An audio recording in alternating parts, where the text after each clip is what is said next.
Good morning, everyone from Asia. We apologize for being slightly late, but we thank you for joining us here today for this very special Lee Siblings Media Day.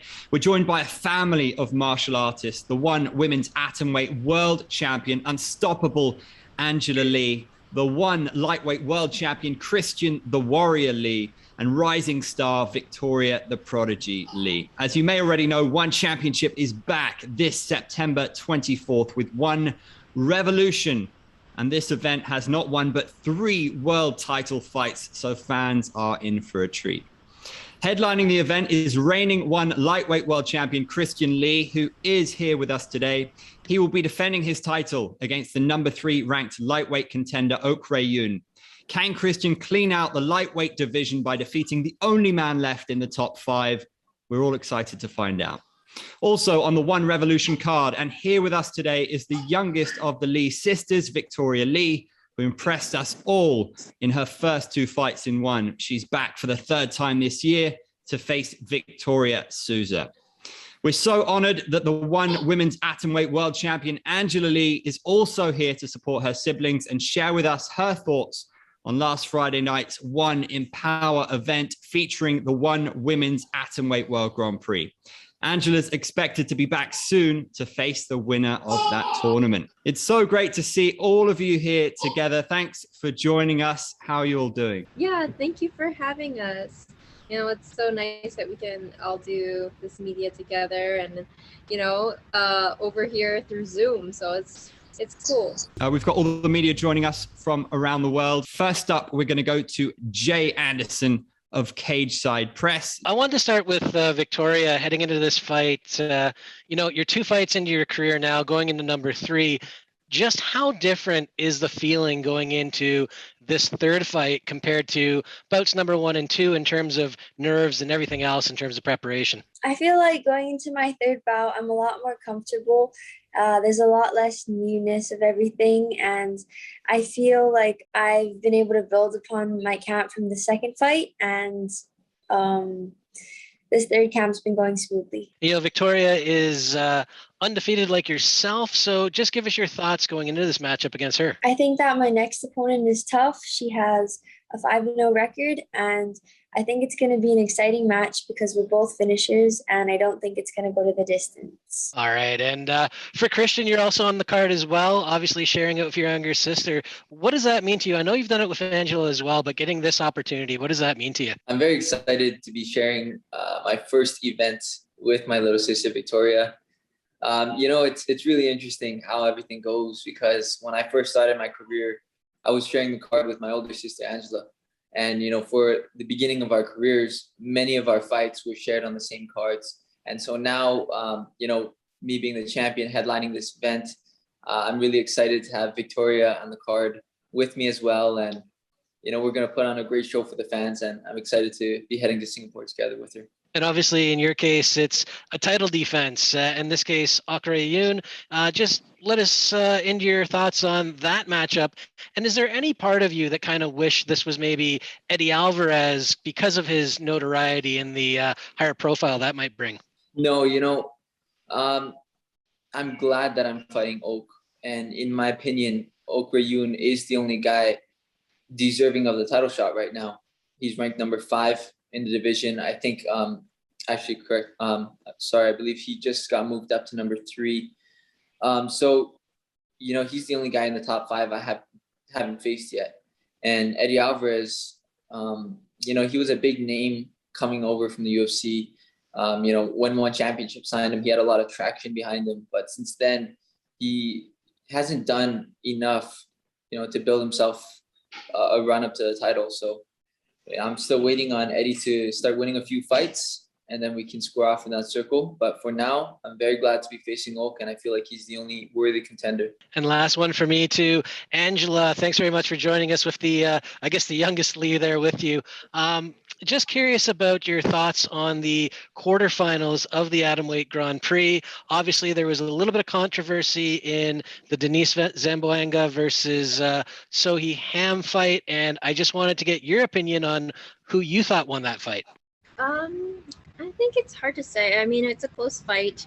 I did, in my eyes, I did see Denise edging out the victory. But yeah, it was a close fight. Both of them landed. It's kind of hard when it goes into the judges' hands because there's been many bad calls before. I've been on the bad end of a decision. And of course it's frustrating. That's why I make it a point to always try and go for the finish, because if you leave it in the judges' hands, you never know what's going to happen. But yeah, both of them weren't close to finishing the fight, and so it's kind of hard to say. But yeah, a lot of drama going on about that now. Absolutely. And I'll squeeze one more in. Out of the competitors who are left in the Grand Prix, who do you see going to the final, and who do you think you'll be fighting down the road for your title? You know what? All of the matches have been exciting. Who I see in the finals potentially is maybe Stamp and 3-2, I think. So we'll see. Our next question comes from Leon Jennings of Asian Persuasion MMA. First question for Angela. What do you think of the Zhang Jingnan versus Michelle Nicolini fight? And having fought both of them previously, what was your prediction going into that fight? Yeah, I predicted that Zhang would win. I was going to say that she might get, knockout or TKO, but, decision also. I think Zhang played it very safe. She played a very smart game. And yeah. Cool. See you, little Ava there. How is motherhood? How's training as a mother? And also, obviously, you're probably going to be competing in February now, not November. Is that a good thing, or are you itching to get back in there? Motherhood is amazing. It's definitely changed me. It is different training now. Definitely have to schedule things, far in advance, and everything needs to be flexible because of the baby. But I'm very excited to get back in there. I've started to train again alongside my brother and sister as they get ready for their fights. And after this event in September, we're going to be, kicking it into gear and getting my fight camp started. So very excited for that. And yeah, I think fighting in February is going to be great for me. It's going to give me even more time to come back even stronger. And I'm really excited for it. Christian, similar question. How was your first ever training camp as a father? My first training camp as a father has been going great. And I feel so lucky and so blessed to have such a great wife and such a great baby, because, my wife and my daughter, they come to the gym with me every day. So I never really have to be apart from them. We go in together in the morning, I train, and then we come home together as well. So, so far training camp has been going exactly the same as it has every fight before. And I feel more ready than I've ever been. Cool. And I know you're not looking past Oak, but there's a big card coming up in December. You've discussed before about moving up, challenging Abersoft for the welterweight title. Is that a possibility if you get through Oak later this month? I definitely plan on moving up to welterweight and claiming the belt there. But right now, nothing is more important than the fight at hand, and I'm not taking Oak Yun lightly. So I would love to talk about the welterweight division, but I'll do so after I defend my belt. Cool. Victoria, obviously, Angela, Christian, they've fought on the same card before. This is your first time competing on the same card as one of them with Christian. How do you feel about that? Oh, well, I'm really excited to be competing with my brother. I think it's going to be a really cool experience to be able to travel and see how things go on fight week. I haven't been able to watch his fight in a very long time live, and I'm just really excited for that. And obviously, you're an atomite yourself. Who impressed you, especially in the Grand Prix last week? I think that the card last week was, everybody on that card was really talented. And I think that the most exciting match to me was the Stamp versus Rasohinia fight, because there was just so much action and yeah, that was the most exciting bout for me to watch. Our next question comes from Chris Mancuso of Tarpsoft Sports. Christian, I'm going to lead off with you. We had you on Jake Shields' podcast. Basically, you were a fresh father. First off, how are you sleeping? How are things going on that? And things getting easier for you? Yeah, everything has been going great. I've been sleeping really well. Thankfully, my baby girl, she loves to sleep through the night. And so it really, my wife and I, we've just been blessed with such a great baby.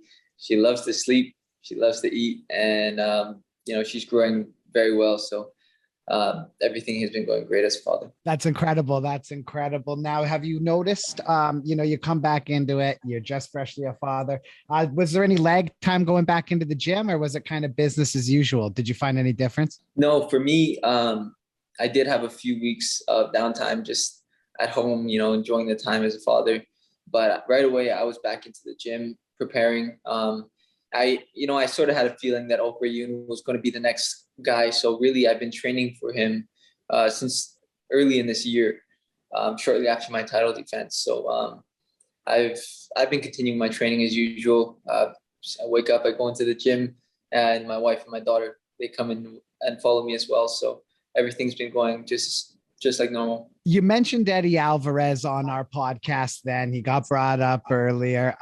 There was actually blowback from that clip. I know one championship pulled it. Eddie Alvarez got all excited. So say, for example, you do get through Oak and all of a sudden Eddie Alvarez wins his next fight in some sort of devastating fashion. Would you wait? Would you stay in the division to fight Eddie Alvarez before jumping up if he came out and showed you he belongs? Absolutely. I think that's definitely a fight the fans have been wanting to see. And, all we're really waiting for is for Eddie to win a fight, and then we'll make it happen. So, not looking past Ok Yoon at all. Once I get past my next opponent, defend my belt, then I'm looking forward to seeing what Eddie can do in the division. Next up, we got a Kyle Siegel from Going Live podcast. It's kind of funny, you just dispatch one's like two most ferocious strikers with ease almost, especially, with Timothy. What's like a 2022 look like for you? Your ultimate goal? Are you double champ? Are you just king of the lightweight division? What's your goal? Well, I plan on clearing out the lightweight division by the end of this year. And really, after Ok Yoon, if Eddie can work his way up, he might be up there. But really, the lightweight division has been cleared out.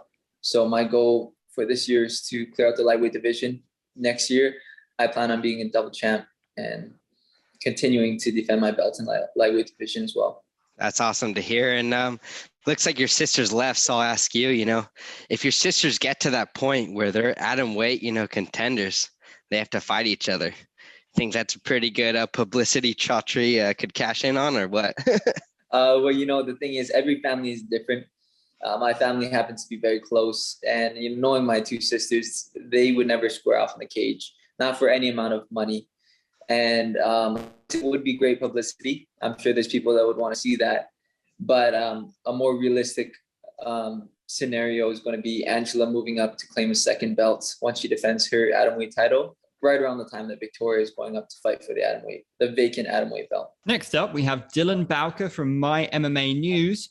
My first question there was for Christian, just because there's been some level of dialogue so far about a one championship show transpiring in America. I'm kind of wondering, what would the temperature be for you on performing on a show in America under the one banner? I would love to, be the first person to headline an event when one championship comes to America. I live here in Hawaii. This is my home. And, so America is where I live. I would love to headline that event. And I think that, one championship coming to America would be very big. There's already a very strong following of people that, watch every single one championship event or watch it on the rerun because, the time zones are very different. But I think that if there was a one championship event to come here, primetime US show, then, it would just build a huge following of fans for one championship here in America. And I hope to see, more and more shows able to come to America by next year. Yeah, that would be awesome for sure. And my follow-up question here is for Angela, because when I was speaking with your sister, Victoria, ahead of her last fight there, she was talking about how it was cool that you were able to reintegrate yourself into training, do some drills again. I'm kind of curious to hear your perspective, just being able to get back to it alongside your sister in her burgeoning fight career? I really missed being on the mats with my siblings, and so I was very excited to get back. I did have to ease myself into it. For me, that was difficult because I like to just go 100%, and my mind remembers where I left off. But yeah, now that we're kind of past that stage, I'm kind of getting back into, more serious training. It's so nice to see, just how much Victoria's been progressing and, really making a name for herself in the organization. So I'm very, very proud of her. Appreciate the insights in that regard. And my final question here is for Victoria, because I was noticing your primary training partner there, Adrian Lee, captured his first national title there. Can you speak to the work you were able to get within him recently and just how great that was? Great as always. Oh, it was awesome. Earlier last month, my little brother was able to win his first national title, and I believe he won it in 2 divisions, and I was just so proud of him. He's been such an amazing training partner for me throughout all of my fight camps, and yeah, I'm just so lucky to have him as a little brother and as a training partner. This question comes in via text from Faris Farhan of Singapore Strike Sports, who asks Victoria and Christian, are you guys aiming for a first round win? Will that be tradition for all the Lee siblings? We'll go to Victoria with that one first. Yes, for this match, I plan on finishing in the first round. This fight is going to end in the first round submission. Japanese media coming in with the question, Shinya Aoki is winning after the loss against Christian, against you in 2019. Do you think he deserves a shot at the title again? I think that Shinya Aoki is an amazing fighter.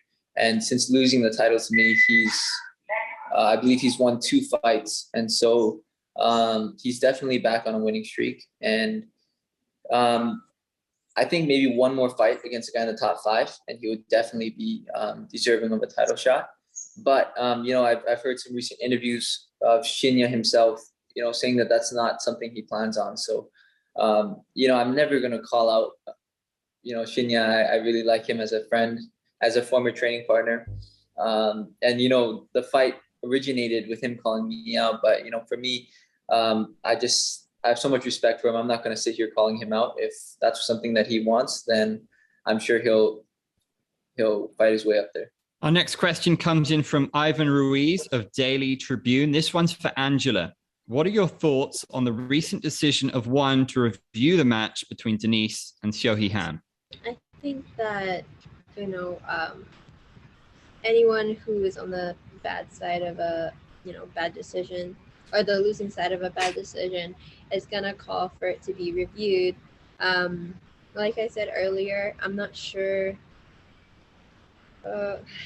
In my mind, both ladies, it was pretty even. Yes, I do think that Denise edged out the win. But neither of them were close to finishing the fight. And if there was a near finish, I think that would really be the deciding factor. But yeah, we'll see what ONE Championship decides. It's hard, when it goes to the judges, it's no longer in our hands. So we just have to wait and see. The follow-up question from Ivan was, Denise has always said she wants to fight you. Any chance we'll get to see you duke it out inside the circle? Yeah, I think so. I think it could happen. If she does end up, falling out of the Grand Prix, I think that if she has a fight with, say who's another person that fell out, Mengbo, if those two matched up and if she wins, then yeah, for sure, I'd like to fight her.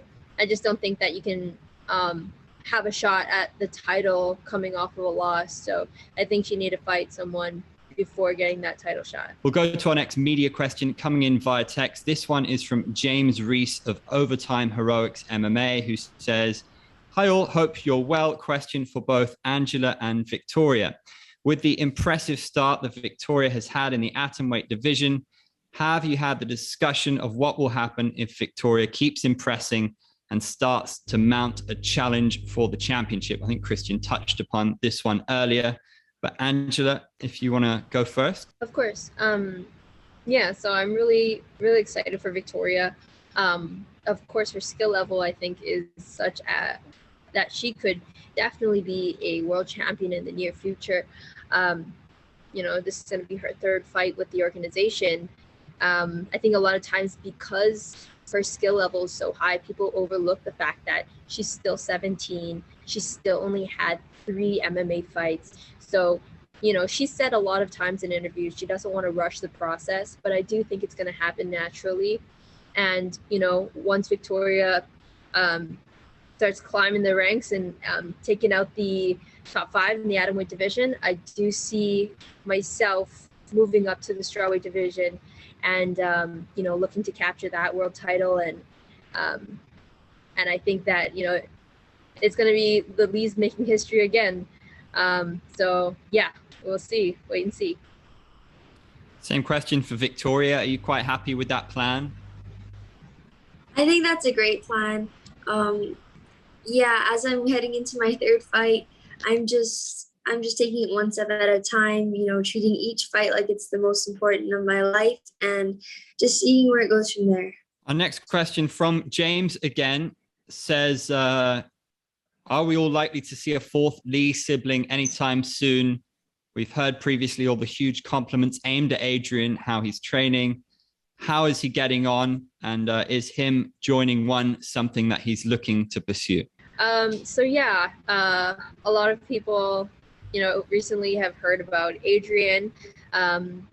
He has been training alongside the 3 of us for many years now.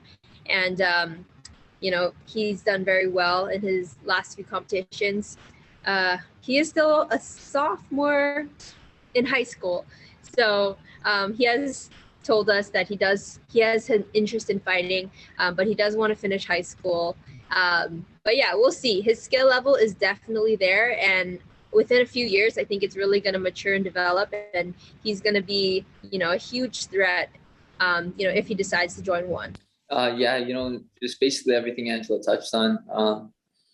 Adrian is extremely talented. He's also a Lee. He comes from the same family. He's got the same training. And it's really up to him. He's got all the skills and all the talent in the world. So if he does choose to be a professional fighter, to join one championship, I think he's going to do extremely well and follow the same journey that the 3 of us have so far.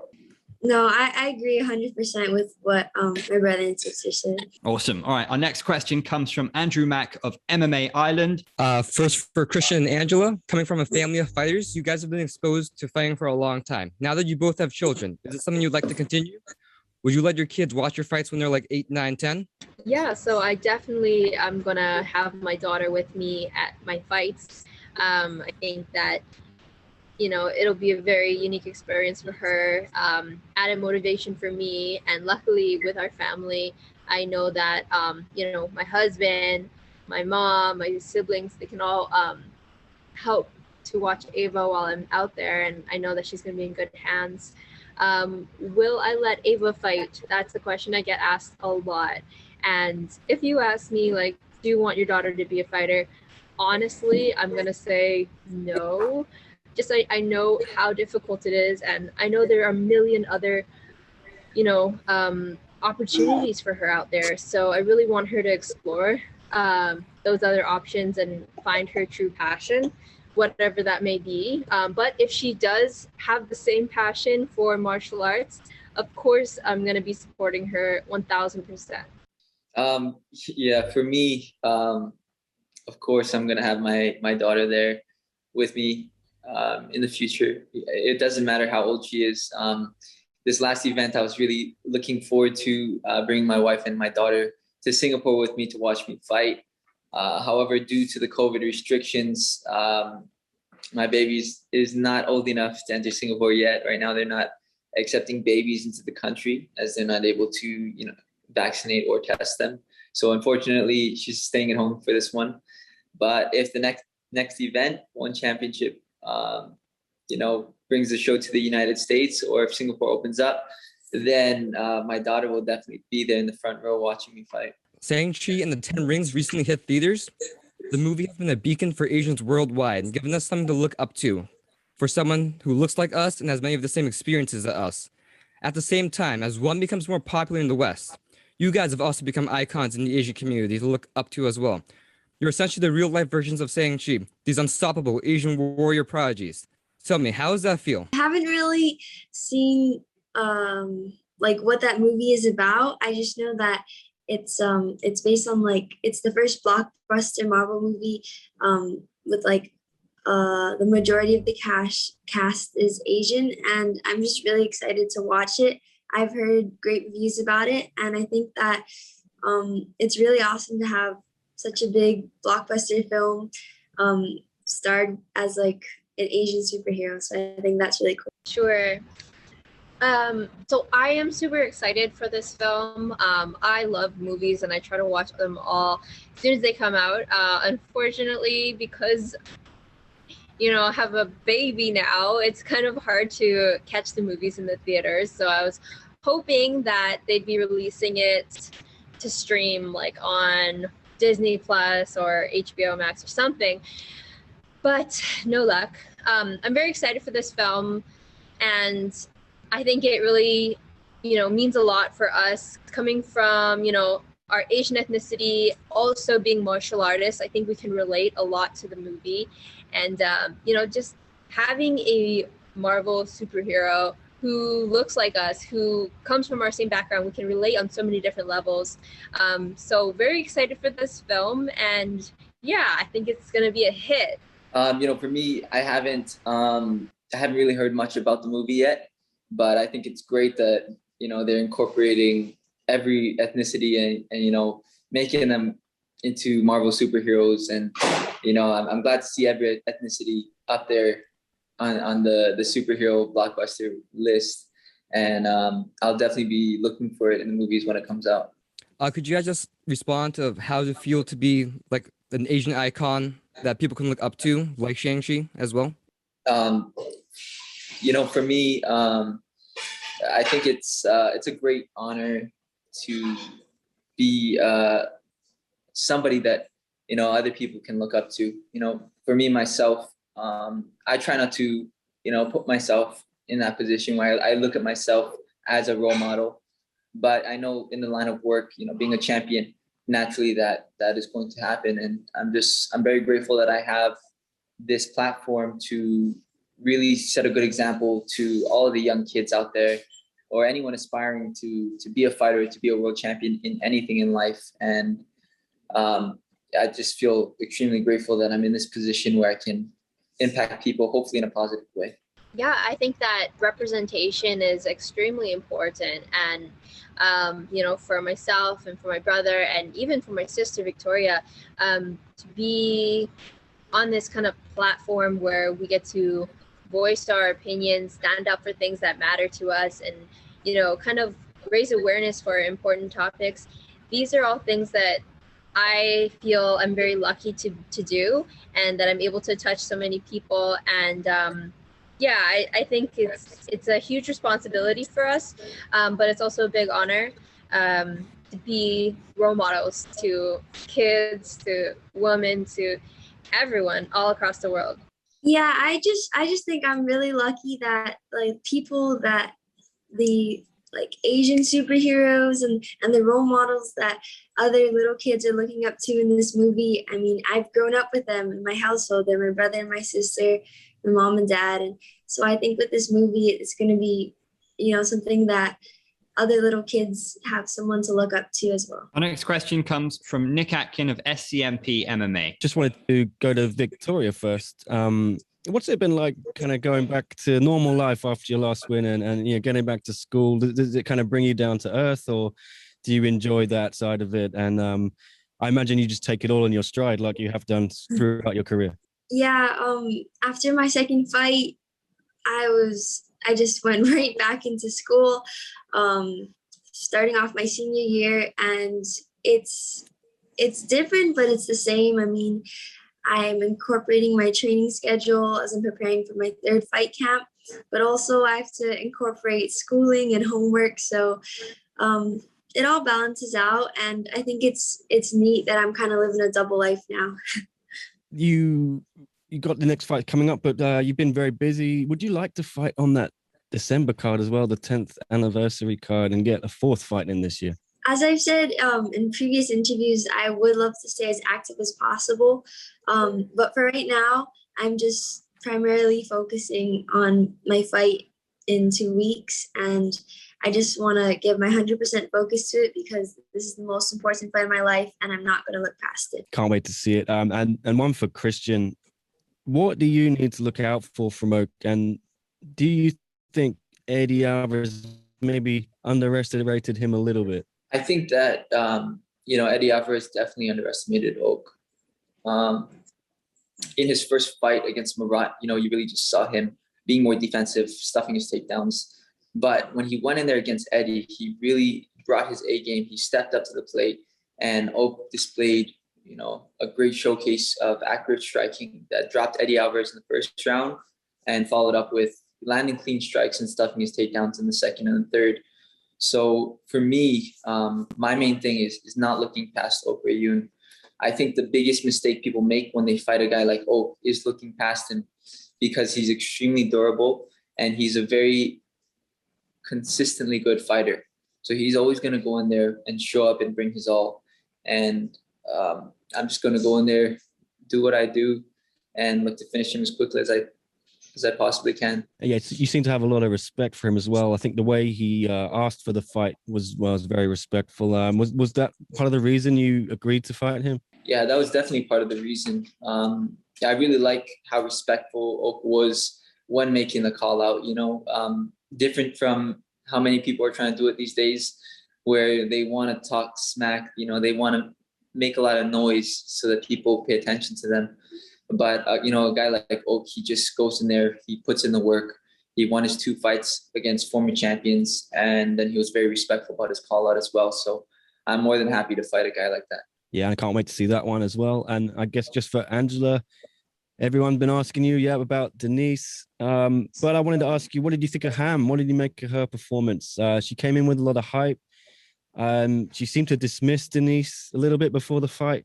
Do you think she maybe found out the level here is higher than she maybe thought? Just what do you think of her performance? I think that there wasn't too many things in the fight that kind of stood out. Like there wasn't any near finishes. I think that, she probably she has a lot of experience, and but I do think, I don't know, it's hard to say. I think I respect her experience, but we'll see how she does against the girls in this Grand Prix, because the girls are exciting. They're young, they're hungry, and yeah, I'm excited to see this next matchup of rounds and how the fans are gonna match them up, because I think that's very cool that the organization's gonna be putting that freedom of choice into the fans' hands. Have you voted yet? Which fights would you like to see in the semis? I would like to see Ritu and Itsuki and Stamp and So Hiham. And I just wanted to ask you about Ritu as well, then Meng. I think Meng was the favorite going into that fight. She had called you out before, said she was coming for the belt, but now she's out of the tournament. Did Ritu surprise you? And what did you make of Meng? What are your thoughts on both of their performances? That was an exciting fight for me. I was rooting for Ritu just because of how much crap that Mengbo was talking leading up to this Grand Prix. So I was really rooting for her, and it was a little bit nerve-wracking in the first round because she almost got knocked out a couple times, but you could really see after the fight, how tough she is, and she's a really big heart, so there's no quit in her. And yeah, she just handled her in the second and third round, and after the match ended, you could see it all over her face. Like Mengbo was just like devastated, like what happened, and that was just priceless. So I really think both ladies got what they deserved. And if I could just squeeze one in, sorry, just finally your thoughts on the whole picture of this division now. So many exciting fighters. Even the women who lost, there's so many matchups you can make. And you got Julie Mizababa who beat Mei Yamaguchi. Just what's your whole take on the state of this division? Yeah, I'm so happy to see so many new faces in the atomweight division. I think it's great that it's growing so rapidly, especially with this Grand Prix. And yeah, I'm pretty sure after this all ends and there is a Grand Prix champion, we're going to have a top 10. The girls are going to be able to fight each other in the organization. We're not going to be needing to pull in a lot of other girls. And we're going to have like a top 10 and it's going to be awesome. It's a stacked division. Just a follow up for Angela and Christian. Christian, you're talking about how respectful Oak has been. What's the weakest or most disappointing trash talk that you've experienced in your MMA career for Christian and Angela? Man, I mean, for me, there's certain people that can actually pull off the trash talk. There's certain people where it's just in them, where they really just can't help themselves, like, a guy like Conor McGregor, when he's calling people out, he really means it. And then you got guys like Eddie Alvarez who, really try to stir up drama when there is no drama. There's never been anything between me and Eddie. We see each other in the hallway of a fight and, we see each other and everything is fine. There's no real drama between us, but, I guess online there is. I don't spend my time tracking it, so I'm not sure what's said out there, but for me, any trash talk, every trash talk that has ever been said from any of my opponents is just a joke to me, and I don't spend any time paying attention to it. Yeah, I agree with Christian. I think that a lot of the time it comes off as fake because people, that's the end thing, everybody wants to see the drama, they want to hype up the fight and to get the fans excited, and sometimes it just comes off as it's just so corny. And honestly, for me, this whole time that I've been a pro fighter, I've always wanted to stay true to myself and be authentic, and I can't pull it off. If I start talking crap about someone, it's just going to sound ridiculous. So yeah, whenever someone starts to talk a lot of trash, for me, oftentimes it seems to me like they're just overlooking me. They're too confident in themselves, or they're just trying to start, some drama to hype it up. So I just look past it all, and what counts the most is what happens when that cage door closes. Have you had any instances in your one career with opponents or potential opponents where it just backfired or didn't work for you? Oh yeah, yeah. I mean, or for me, or it didn't work for me, or it didn't work for them. Yeah, I mean, it's kind of a funny story with Jenny Huang. That was my first title defense. And, she was talking a lot of trash in Chinese to me before the fight. And, I was like, what is this girl trying to hype this up? Whatever. I was very annoyed going into the fight. And, when I finally got to get a hold of her and we fought, you could see it from that fight. Like, I just had such a great time beating her up. And yeah, it's because she was talking trash. But in the end, it was great for me. I just enjoyed myself that much more. We'll go ahead then to Luisa, who has a question for Angela. Xiong Jingnan defended her strawweight strap once again last week. We know that you tried also to conquer that weight class. Do you see yourself trying again? Definitely, 100%. After I face the winner of this Grand Prix, I am going to be moving up to the strawweight division, and whoever is the champion at that time, I'm hoping to challenge them, and that's one of my goals still, capture that strawweight belt. Next question comes from Siasat of GMA Network. This is a question for Angela. Angela, normally under normal circumstances, a world champion in combat sports would have to defend his or her title at least once a year. Now, next month, you'll be off the cage for 2 years now. So the question here is, how do you react to criticisms that you only get to do this, you only get to do a two-year vacation only because you are the poster girl of one championship? Well, I disagree with that. First of all, these aren't normal times. There's a global pandemic going on, which has, made it difficult to host a lot of events, and it's been hard for everyone around the world. Second of all, I do think that what Chatri did kind of makes a statement for everyone. It's not because I'm the poster girl. It's because this is just a given, right? I think that I've worked so hard to get to the position I'm at, and just because I get pregnant and I want to have a baby, that I shouldn't be stripped of my title, something that I work towards. I think that because one championship has, kind of shown the way of like, this is what the standard should be. When a woman gets pregnant in her work, like, she is supported and she has a job to come back to afterwards. And, I think that I'm very lucky, of course, and I know that it's going to come with a lot of criticism and a lot of hate, but I know how hard I worked for this, and I'm not just going to, have that taken from me. So that's what I think. I mean, but the practice, Angela, the standard is you get to defend your title at least once a year. I mean, nobody's blaming you for being pregnant here. Don't get us wrong. We're all happy for you. But, again, you mentioned that we are in the middle of the pandemic, but, people are fighting. Championships are being defended as well, just like your brother here, Christian Lee. But did it ever occur to you that maybe you should take the high road? Nobody's asking you for the title. I mean, if you vacate the title, they're going to fight for it. But did it ever occur to you that maybe you should vacate the title instead? And who would fight for it? So Denise is so-called the number one contender. Who would she fight? There was no one else in the division. There's an Atomweight Grand Prix that was supposed to be happening, and it was planned before I even announced that I was pregnant. Who would she fight? I think it's ridiculous. So then maybe if that is the case, you and Denise could have gone at it directly then. If, why the Grand Prix, right? I mean, and then who's going to fight for it? No, you're saying if I was stripped of my title and there was going to be an interim championship, who would Denise fight? Well, there is a top five. I mean, there is a top five rankings right now that I guess the number one and number two can fight for it. It really depends on one championship matchmaking, though. So whoever fights for it, whoever deserves it more. I mean, what about you? What do you think? If ever that was the well, I don't think that you or me have a say in what this organization does, so let's leave it up to the people who actually run the company. Okay. So I guess that answers the question. You never thought of vacating the title and just take it to your vacation. That's it? No.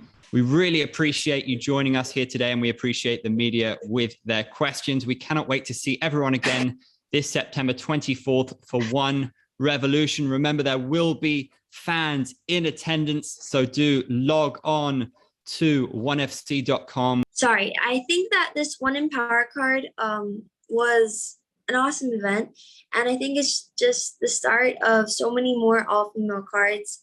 I really think that female MMA is starting to grow as a sport, and I think that with more all-female cards, it's really gonna showcase all the skills all the talent that women fighters have, and I think that what One Championship did is a great start. I was very happy and very impressed with One Empower. I think that the ladies put on a very impressive card. From the first bout of the night all the way until the title fight, the main event. It was very exciting, and yeah, I think it should be the first of many more to come. Well, that's all the time we have for today. We really appreciate you joining us here today.